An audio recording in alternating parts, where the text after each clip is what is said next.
What's up, guys? Welcome back to the channel. Boozer here. Thanks for stopping by. Happy Saturday, by the way. Hopefully you guys having a good start to the weekend. We got a little bit of news here from Plarium, so we're going to go over that here today in regards to some events for Monday. So they're giving us a little bit of a heads up. So let's jump into that. All right, guys. So here we go. That is the bit of news for us. It's going to be happening on Monday. There's two events. First, there's going to be an Awakening boost. So the Awakening boost will be a 2x chance for the 5 and 6 star souls from the Mortal Soul Stone. So from the small guys, we're going to be getting a little bit of a boost to the 5 and 6 star rates here. And then they're also boosting the 6 star rates from the medium Soul Stone. So this is, it's kind of gives people an opportunity to use their stones that didn't do so during the chase event. For example, these are one of the best events because they give you the double chance at some of the bigger impactful souls. The 5 and the 6 is still relatively small, but you do get a realizable chance with the Immortal Soul Stone, 12%. But that will be ongoing starting on Monday. It's going to last 96 hours, so 4-day event. Simultaneously, they will also be launching a Adventure Deck of Fate. Now that's pretty big, right? They're giving us a pretty big heads up on a Deck of Fate.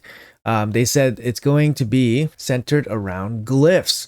Now we don't really ever get glyphs as, big main feature rewards for events. And glyphs are mostly achieved through faction wars. Now this feels like a bit of a stark change because in the past they haven't even really sold any glyphs either.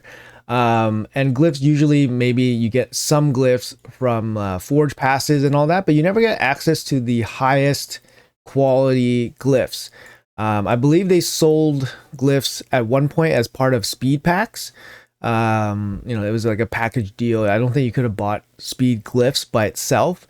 But in this event, they give you access to some of the highest rarity, most valuable glyphs. So that's a big change here. So the Deck of Fate will be revolving around upgrading champions, so champion training. So obviously, we just had the Lydia tournament and the people were going crazy for the training portion. So maybe people are drained, right, for doing champion training.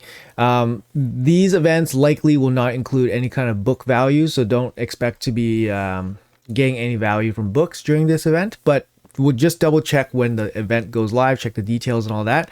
And then the best thing about the Deck of Fate is summoning souls from soul stones will give you points towards the Deck of Fate. So we have two events happening at the same time. One is the summoning boost for the soul stones, and then the soul stones will be contributing points to the Deck of Fate.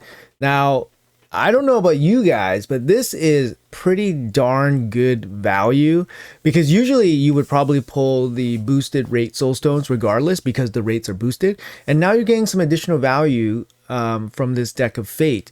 That's really, really nice. Some additional notes here about the Deck of Fate. You'll be able to collect rank 6 glyphs of different rarities. So uncommon, rare, epic, legendary of the following types: Vitality, Strike, Endurance, Haste, Resistance, and Precision. So just looking over the glyphs here: Vitality, Strike, Endurance, Haste, Resistance, and Precision. So they're not giving you the shitty flat attack, the flat stat ones. Okay, that's good. That's great. They're not giving you the flat stat one. So that's actually really, really nice. And you can kind of see here, the legendary 6-star glyphs are massive. They're basically a potential 50% stat boost. So previously 8 speed was the highest one for the uncommon rank speed glyph, and now it potentially goes up to 12. Obviously we don't know how many legendary glyphs are hidden in this Deck of Fate. If you complete the whole thing, it's probably not that much. So going back to the notes here, it says uncommon glyphs will be hidden under green cards. Rare glyphs will be hidden under blue cards, as well as the common fate chest. So I guess that's the triple bonus. So if you get triple of a certain color, then you get the bonus. Epic glyphs will be hidden under purple cards, as well as the rare fate chest, and legendary glyphs will be hidden under in the epic Fate chest. So if you score, okay, so that is the, silver lining, that is this fine print there. The legendary glyphs are hidden only in the triple epic card chest. And obviously you can't choose which one it is. So you have 6 options, and I'm sure there's going to be other options in the epic chest as well. For example, like energy, chicken, bruise, whatever. So it seems like a mega long shot to get even one of these 6-star legendary glyphs in something that you really want, to be honest. But Plarium did put a little bit of fine print here at the very end that actually is quite helpful for this kind of event. And it's going to be the ability to pin card rarities. What this means is if you open a, for example, a purple card, a epic card early, you can pin it and it will never get reset. So you can kind of just pin it and then just look for the next 2 epic cards, and then you'll be guaranteeing yourself an epic chest if you can pull the 3 epic cards. So a pin rarity is actually pretty good at basically fishing for higher rarity chests. So in this case, that does increase your chances of getting the 6-star glyphs legendary rarity. Now, what do I think overall about this type of event for this Adventurers Deck of Fate?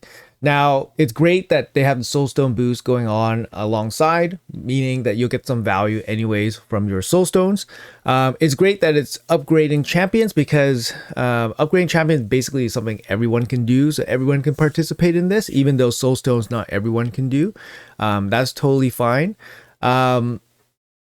Overall value, kind of low, to be honest. The overall value of this deck is kind of low. Obviously, you're looking for anything better than an uncommon glyph. So if you got a rare glyph, you can improve to 9 speed. I'm just using the speed value, for example, right? So if you get a rare glyph, you can improve to 9 speed. If you get epic glyph, you can improve to 10 speed. If you get the legendary glyph, you can improve to 12 speed. Now, there's RNG involved here too, right? So you can like go really hard to get some of these higher rarity glyphs, and it low rolls, and your work is all out the window. So these type of events is a pretty big gamble. However, I think anybody that's very like obviously a big spender will probably finish this Deck of Fate without too much issues because of the Soulstones component. And also because glyphs are one of the bigger bottlenecks for spenders, because glyphs can only be really accumulated through time in the game. So for example, if you're a newer player, but you're a big spender and you want your account to be super strong, you need strong glyphs. Now, having a Deck of Fate like this basically, supply you with some additional glyphs. That's basically, shaving weeks, potentially even longer from Faction Wars progress. So you can, get access to some higher level glyphs without spending the time in the game. So I would expect most spenders or serious players to finish this deck anyways, just to get those min-max improvements with the glyphs. But I wouldn't expect to get, more than a handful of these big glyphs, because like I said, the legendary 6-star glyphs will likely be competing against other rewards in the triple epic chest reward. So it's no guarantee that you're probably going to get these legendary 6-star glyphs. Anyways, guys, that's going to be it for the news for today. Let me know in the comments below what you guys think. We do have boosted Soulstone rates for Mortal and Immortal starting on Monday, and it's going to be alongside a Adventures Deck of Fate, where the main feature prize is going to be glyphs of different rarities, currently inaccessible in Hard Faction Wars, but eventually we'll be able to access them in Hard Faction Wars. So yeah, let me know in the comments below. Have a great Saturday, and I'll see you guys in the next video.